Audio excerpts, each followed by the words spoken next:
Glorify itu buat saya keluarga, rumah, dan sekolah.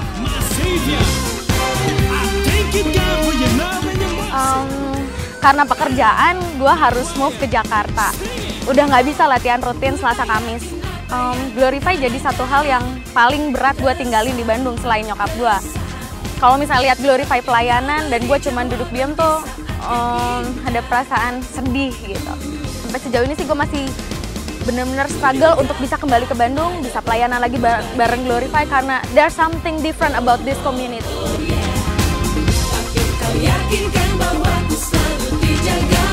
Saya bisa bertahan 15 tahun karena di Glorify ini saya belajar, saya diperlengkapi, saya berjuang, dan saya dibentuk dalam satu rasa kebersamaan dan kekeluargaan yang tinggi, sehingga Glorify sudah jadi rumah untuk saya. Pengalaman gue jadi band pengiring di Glorify, menurut gue seru banget sih, seru banget. Soalnya kayak gitu kita bisa sama-sama ketemu orang yang memiliki hobi yang sama di musik. Begitu kita bisa bersama-sama melayani dengan talenta yang udah dikasih Tuhan di musik. Begitu kita bisa sama-sama belajar juga. Kalau nemu materi yang susah, nemu bahan ulikan yang susah, kita bisa bersama-sama belajar juga. Jadi ya kita bisa bertumbuh bersama-sama. Buat saya kakak-kakak Glorify itu waktu pertama masuk sih nggak tahu ya, sifatnya beda-beda ya gitulah pokoknya. Belum ngerti juga, tapi pas makin lama makin kenal, makin tahu ternyata justru nggak ada senioritas, tapi malah jadi kayak saudara, kayak adik gitu. Banyak belajar banget, dapat pengalaman gitu, banyak cerita-cerita dari hal yang positif sampai yang kurang baik, justru jadi hal yang baik buat adik-adiknya buat belajar dan jadiin pengalaman baru. Saya bersyukur kepada Tuhan kalau tahun ini kembali Tuhan percayakan saya untuk menjadi ketua Glorify, karena banyak hal yang saya pelajari di sini, belajar ketaatan, belajar komitmen, belajar disiplin. Yang pasti saya belajar kerendahan hati, tapi yang paling penting saya belajar untuk menjadi pemimpin yang takut sama Tuhan.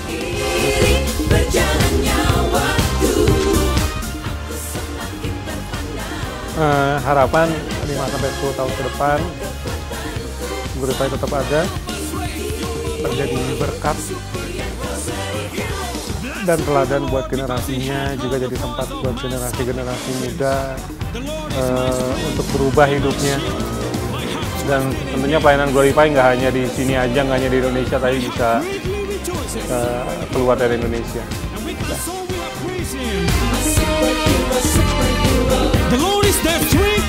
Dan yang paling gue rasain perubahan di Glorify adalah perubahan pola pikir. Karena dulu gue Kristennya agama banget. Gue nggak bisa terima perbedaan. Gue ngelihat orang lain yang beda dikit, dan ini orang sesat gitu.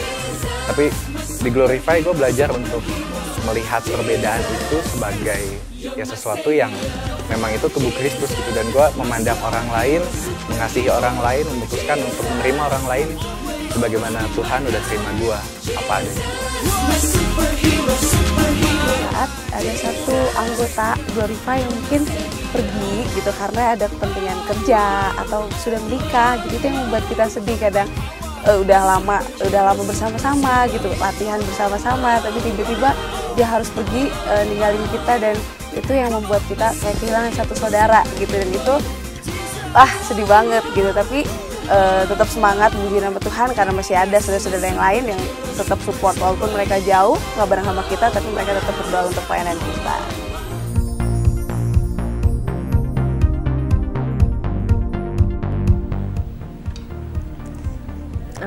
Tentang konser Faith, Hope, and Love Tribute to Papa Daud yang kita lakuin hampir 2 tahun yang lalu, itu merupakan pengalaman Glorify pertama kali ngadain konser dari dan untuk Glorify.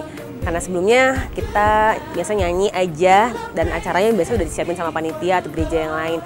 Nah, dalam persiapan untuk konser ini Glorify belajar banyak hal deh, terutama gue juga gitu ya. Mulai dari ngurusin konsep, semua latihan, nyari dana, dan dalam persiapan itu benar-benar ngelihat kalau Tuhan campur tangan gitu, sediain semuanya dari mulai dana, banyak banget yang ngebantuin, banyak banget artis yang mau dibayar murah untuk mengisi acara ini gitu. Dan emang tujuan kita dari awal bikin konser ini selain mengenang setahunnya Papa, kita pengen ngasih bantuan buat saudara-saudara kita yang lain di Waitoka. Sama bernyanyi di Glorify, ya gue dapetin cara bernyanyi yang baik dan benar di Glorify. Gimana gue harus, yang pasti teknik gue dapetin. Yang paling penting ialah gue harus meresapi lagunya, gue harus menghayati lagunya, dan gue harus sampein lagunya ke orang yang mendengarkan, dan lagunya itu biar bisa jadi berkat juga buat orang yang ngedengerin. Kesan gue sejak masuk Glorify adalah gue kayak menemukan keluarga baru, karena Glorify itu bukan cuma sekedar nyanyi atau cuma latihan-latihan kayak les-les nyanyi biasa. Karena di sini buat gue sih Glorify itu kayak sekolah karakter ya, karena di sini ada berbagai macam pola pikir, ada perbedaan karakter dari masing-masing orang. Tapi kita nggak ngeliat perbedaan itu, kita cuma punya satu tujuan yang sama, yaitu nyanyi buat Tuhan. Glorify is a family. Waktu ngomong family, berarti kita ngomong legacy. Waktu ngomong legacy berarti ada sesuatu yang terus akan diturunkan turun-temurun sampai kapanpun juga. Nah, awalnya Glorify kan sebenarnya adalah kerinduan dari kita untuk mewartakan gospel lewat pujian. Lewat berjalannya waktu, sebetulnya proses yang kita lewati itu udah sebenarnya bagi hidup. Kemudian ada nilai-nilai kebenaran yang kita bagi sama-sama. Kemudian sebetulnya waktu kita berbagi itu ada banyak cinta di sana. Ada kasih karunia yang melimpah-limpah di sana. Nah, itu yang kita sebetulnya terus kita jalani, dan itu yang kita nyanyikan di Glorify. Itu yang kita nyanyiin di Glorify. Jadi sebetulnya waktu bernyanyi itu kehidupan yang kita jalani, itu yang kita nyanyikan. Proses itu yang kita lewati, itu yang kita jalani, itu yang kita nyanyikan.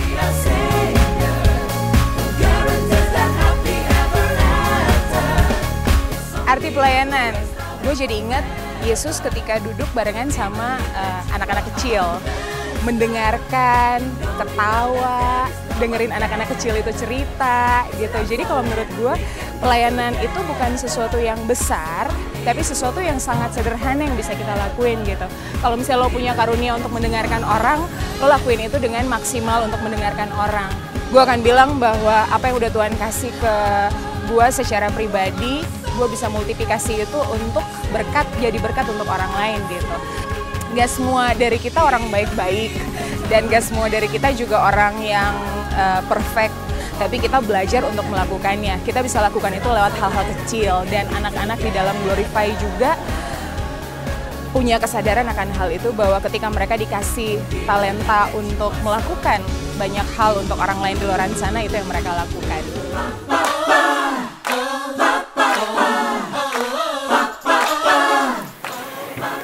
Gue yakin dan percaya Glorify ada sampai hari ini itu semua karena kasih karunia Tuhan dan karena maunya Tuhan untuk Glorify tetap ada, untuk eksis.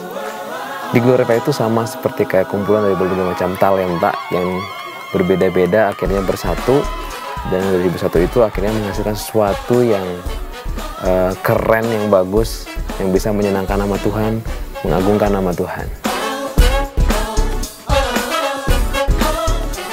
Bisa bergabung dengan Glorify The Lord Ensemble merupakan suatu pengalaman yang luar biasa dalam kehidupan saya. Saya bisa belajar tentang musik, saya belajar tentang organisasi, terlebih lagi saya belajar melayani Tuhan. Berharap apa yang kita bisa lakukan bersama Glorify The Lord Ensemble ini bisa banyak orang dimenangkan buat Tuhan. Kita bisa membantu Tuhan dalam melayani Dia dengan sepenuh hati, sehingga banyak orang bisa dimenangkan buat Tuhan. 9 Mei 93, 9 orang. Di sini tempat Glorify pertama kali berlatih. Dengan semangat yang tinggi dan kesederhanaan yang dibawa sampai sekarang. Saya tidak menyangka bahwa Glorify akan menjadi sebesar ini. Dan itulah yang saya banggakan menjadi salah satu bagian dari Glorify. Kesederhanaan tetap ada dan maju terus Glorify. Tuhan kalau dibilang suka dukanya ya pasti ada ya. Sukanya itu bisa sama-sama anak-anak, kan hasrat mereka itu memberikan yang terbaik untuk Tuhan, memuji dalam roh dan kebenaran dengan kerendahan hati. Anak-anak kan ada yang tinggalnya jauh juga dan mereka kuliah, hujan harus datang, jadi kadang-kadang papa tuh memang suka agak stres juga, marah-marah ya. Tapi ya karena untuk melayani dan panggilan Tuhan tetap harus bersabar. Ya sebagai seorang ibu sih kita harus lebih mengerti mereka masing-masingnya dengan pembawaan mereka, dengan alasan-alasan mereka juga, ya, dengan Tuhan mereka. Ada juga yang disuruh ke rumah, dilayani di rumah, misalnya persoalan keluarga. Gitu. Untuk firman Tuhan mereka harus bergaul dengan Tuhan setiap saat tanpa batas waktu, situasi dan tempat, dan harus hidup tetap berserah. Sebagaimana saran dari Papa almarhum, bahwa mereka harus bernyanyi dengan rendah hati dan roh dan kebenaran dan memberikan yang terbaik untuk kemuliaan Tuhan.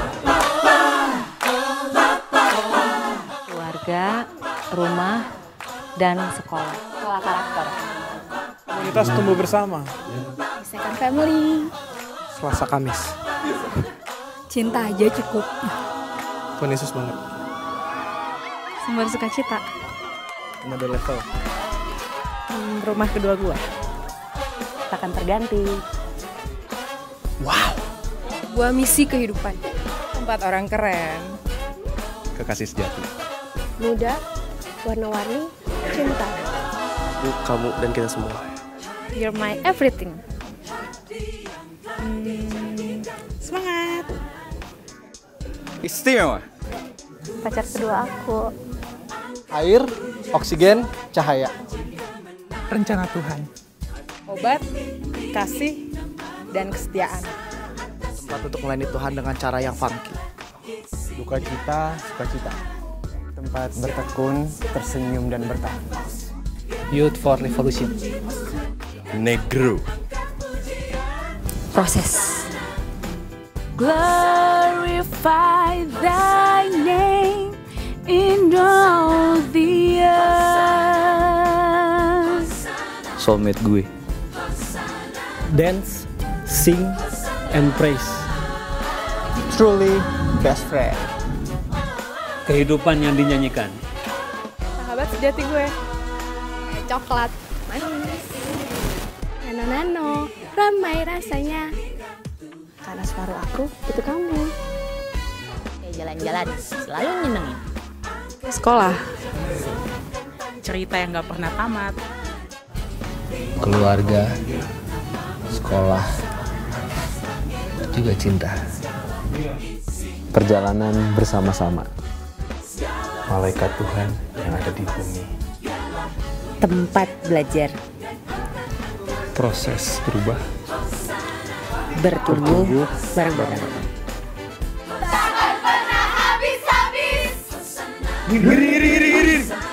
This is the day. Happy day. Lovely day. Brighter day. Brighter day. Brighter day. Brighter day. Brighter day. Brighter day. Brighter day. Hosanna. Hosanna. Hosanna. Hosanna. Glorify itu. Hosanna.